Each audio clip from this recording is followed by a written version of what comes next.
Hi welcome back to our class. കഴിഞ്ഞ ക്ലാസ്സിൽ നമ്മൾ ഡിസ്കസ് ചെയ്ത ചാപ്റ്ററാണ് the wonderful world of birds അല്ലേ.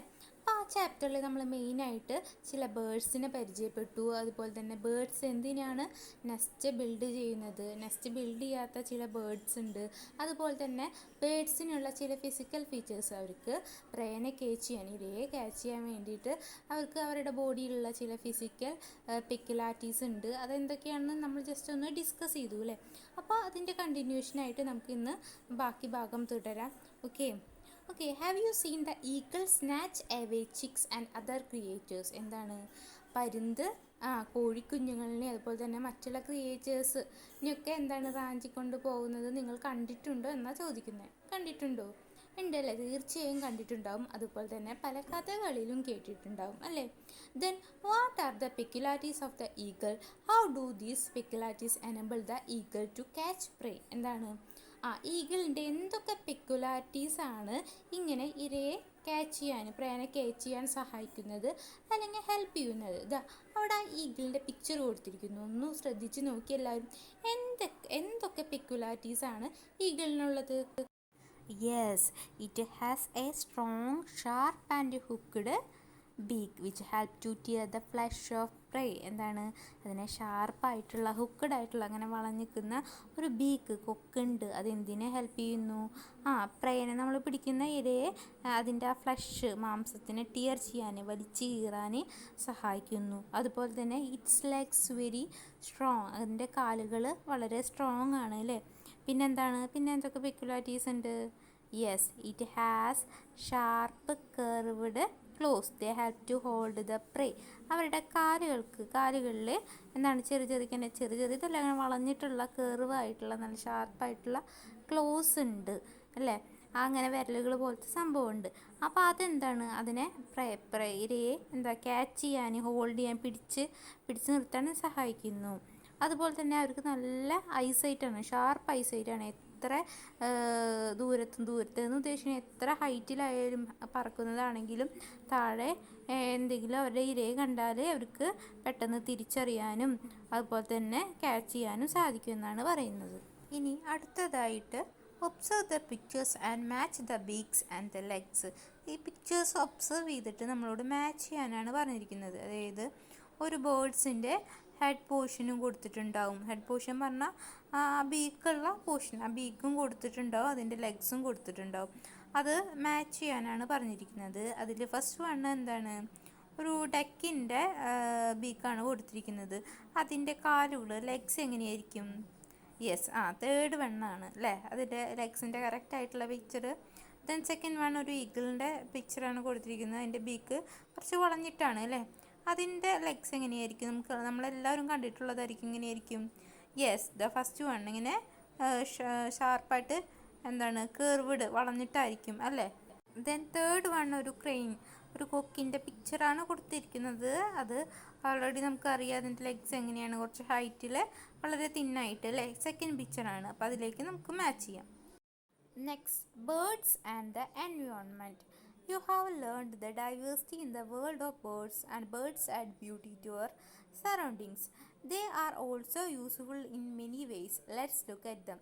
അതായത് നമുക്കറിയാം നമ്മുടെ ചുറ്റുപാടിനും വളരെ ഭംഗി കൊടുക്കുന്ന, അല്ലെങ്കിൽ വളരെ നമ്മുടെ നേച്ചറിനെ ഒരു ഭംഗി കൊടുക്കുന്നത് കൂടിയാണ് ബേർഡ്സ്, പക്ഷികൾ അല്ലേ.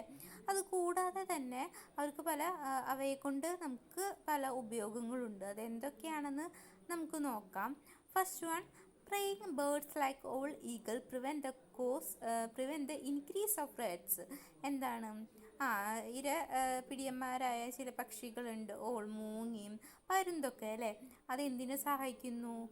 റാറ്റ്സ്, അതായത് എലികളുടെ എണ്ണം കൂടുന്നത് തടയാൻ ആര് സഹായിക്കുന്നു? പരുന്തും മൂങ്ങയൊക്കെ നമ്മളെ സഹായിക്കുന്നു അല്ലേ.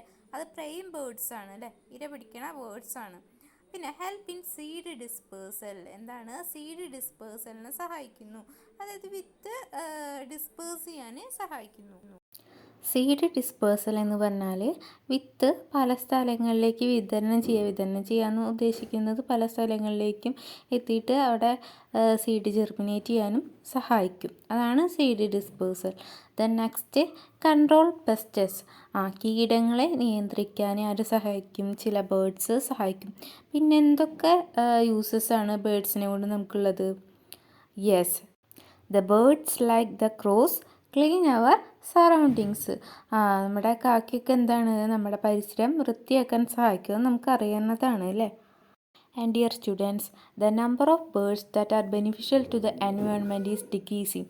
What could be the reason for this? നമുക്കറിയാം നമ്മുടെ എൻവയോൺമെൻറ്റിന് ചില ബേർഡ്സിനെ കൊണ്ട് വളരെയധികം യൂസസ് ഉണ്ട്, നമ്മളിപ്പോൾ പറഞ്ഞതാണ് അല്ലേ. പക്ഷേ ഈയിടെയായിട്ട് നമ്മുടെ ബേർഡ്സിൻ്റെ നമ്പർ എണ്ണം കുറഞ്ഞുകൊണ്ടിരിക്കുകയാണ്. അതിൻ്റെ റീസൺ എന്താണ് എന്നാണ് ചോദിച്ചിരിക്കുന്നത്. ഒരു പോയിൻ്റ് അവിടെ കൊടുത്തിട്ടുണ്ട്. എന്താണ് കാരണം? Excessive use of pesticides. കീടനാശിനികൾ അമിതമായി ഉപയോഗിക്കുന്നത് മൂലം ബേർഡ്സിൻ്റെ നമ്പർ എണ്ണം കുറയുന്നുണ്ട്. അതുപോലെ തന്നെ പിന്നെ വേറെ എന്തൊക്കെ കാരണങ്ങളുണ്ട്? യെസ്, ഹണ്ടിങ് ആൻഡ് പോച്ചിങ്, വേട്ടയാടൽ മൂലം. അതുപോലെ തന്നെ ക്ലൈമറ്റ് ചേഞ്ച്, കാലാവസ്ഥ വ്യതിയാനം കാരണം.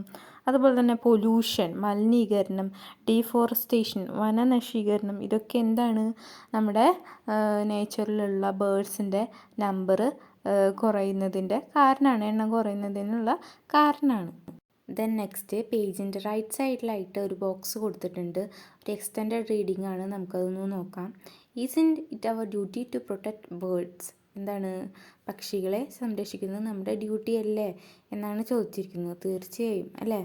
അപ്പോൾ ഒരു ന്യൂസ് പേപ്പർ കട്ടിങ്ങിൻ്റെ ഒരു പിക്ചറാണ് അവിടെ കൊടുത്തിരിക്കുന്നത്. Forest department prepares nests for house sparrow, അങ്ങാടിക്കുരുവി. എന്താണ്? ഫോറസ്റ്റ് ഡിപ്പാർട്ട്മെൻറ്റ് എന്താണ്? വനത്തിലുള്ള ഫോറസ്റ്റ് ഡിപ്പാർട്ട്മെൻറ്റ് എന്താണ് കുരുവിക്ക് വേണ്ടിയിട്ട്, അങ്ങാടിക്കുരുവിക്ക് വേണ്ടിയിട്ട് നെസ്റ്റസ് കൂട് നിർമ്മിക്കുകയാണ് എന്നാണ് പറയുന്നത്. അപ്പോൾ പാലക്കാടാണ് അത് നടക്കുന്നത്. എന്താണ്? The forest department has started a scheme nest for a bird for അങ്ങാടിക്കുരുവി an endangered species of a bird. എന്താണ് അവിടെ പാലക്കാടിലുള്ള ഫോറസ്റ്റ് ഡിപ്പാർട്ട്മെൻറ്റ് ഒരു സ്കീം പുറത്തിറക്കി. എന്താണ് ആ സ്കീമിൻ്റെ പേര്? Nest for a bird. പക്ഷിക്ക് ഒരു കൂട് അല്ലേ. അങ്ങാടിക്കുരുവിക്ക് വേണ്ടിയിട്ടാണ് മെയിനായിട്ട് ഈ സ്കീം കൊണ്ടുവന്നത്. അങ്ങാടിക്കുരുവി എന്ന് പറയുന്നത് ഒരു എൻഡേഞ്ചേർഡ് സ്പീഷീസാണ്. വംശനാശം സംഭവിച്ചുകൊണ്ടിരിക്കുന്ന ഒരു പക്ഷിയാണ്. അതാണ് അവർക്ക് കൂട് ഉണ്ടാക്കി കൊടുക്കുന്നത് എന്നാണ് പറഞ്ഞിരിക്കുന്നത്. അപ്പോൾ ഈ ന്യൂസ് പേപ്പർ കട്ടിങ്സിൽ നിന്ന് തന്നെ നമുക്ക് മനസ്സിലാക്കാൻ പറ്റും നമ്മുടെ നേച്ചറിലുള്ള ബേർഡ്സിൻ്റെ എണ്ണം കുറഞ്ഞുകൊണ്ടിരിക്കുകയാണെന്ന് അല്ലേ. ദ നെക്സ്റ്റ് ആണ് while we watching birds we come across several amazing facts while watching birds. What are the things to take care of while watching them? Discuss with your teacher. Write down your observation in your environment diary. നമ്മൾ കുറേ ബേർഡ്സിനെ കണ്ടിട്ടുണ്ട് അല്ലേ. അപ്പോൾ ഈ ബേർഡ്സിനൊക്കെ കാണുമ്പോൾ നമ്മൾ മെയിനായിട്ട് എന്തൊക്കെയാണ് നമ്മൾ ശ്രദ്ധിക്കുന്നത്? നമ്മൾ കണ്ട ബേർഡ്സിനെ കുറിച്ചിട്ട് നമ്മുടെ എൻവയോൺമെൻറ്റൽ ഡയറിയിൽ നമ്മുടെ ഒരു നിരീക്ഷണം എഴുതാനാണ് പറഞ്ഞിരിക്കുന്നത്. എങ്ങനെയാണ് നമുക്ക് എഴുതേണ്ടത്? ഇതുപോലെ നമുക്കൊരു ഒബ്സർവേഷൻ റിപ്പോർട്ട് തയ്യാറാക്കാം. ഡേറ്റും ടൈമും എഴുതണം. എന്നാണ് കണ്ടത്, എപ്പോഴാണ് കണ്ടത്, ആ ടൈമും നമ്മൾ എഴുതണം. അതുപോലെ തന്നെ നെയിം ഓഫ് ബേർഡ്, ഏത് ബേർഡിനെയാണോ നമ്മൾ കണ്ടത് ആ പക്ഷിയുടെ പേര് എഴുതുക. Place where it is seen, നമ്മൾ ഏത് സ്ഥലത്തു നിന്നാണോ കണ്ടത് ആ സ്ഥലത്തിൻ്റെ പേര് എഴുതുക. പിന്നെ പിക്കുലാരിറ്റീസ് എഴുതുക. ബീക്ക്, കൊക്ക് എങ്ങനെയാണ്, ലെഗ് എങ്ങനെയാണ്, കളറ്, ബേർഡിൻ്റെ കളർ എങ്ങനെയാണ്, ടെയില്, അതിൻ്റെ വാൽ എങ്ങനെയാണ്, ഇങ്ങനെയുള്ള പിക്കുലാരിറ്റീസൊക്കെ നമുക്ക് ഈ ഒബ്സർവേഷൻ റിപ്പോർട്ടിൽ എഴുതി ചേർക്കാം. ബേർഡ്സ് വി റിയർ, നമ്മൾ വീടുകളിൽ വളർത്തുന്ന ചില ബേർഡ്സ് ഉണ്ട് അല്ലേ. Observe the pictures of the birds and name them. ബേർഡ്സിൻ്റെ ഈ പിക്ചേഴ്സ് ഒബ്സർവ് ചെയ്തിട്ട് അതിന് പേര് നൽകാനാണ് പറഞ്ഞിരിക്കുന്നത്. ഫസ്റ്റ് വണ്ണ് ഡക്കാണ്, ഒരു താറാവിൻ്റെ പിക്ചറാണ് അവിടെ കൊടുത്തിരിക്കുന്നത്.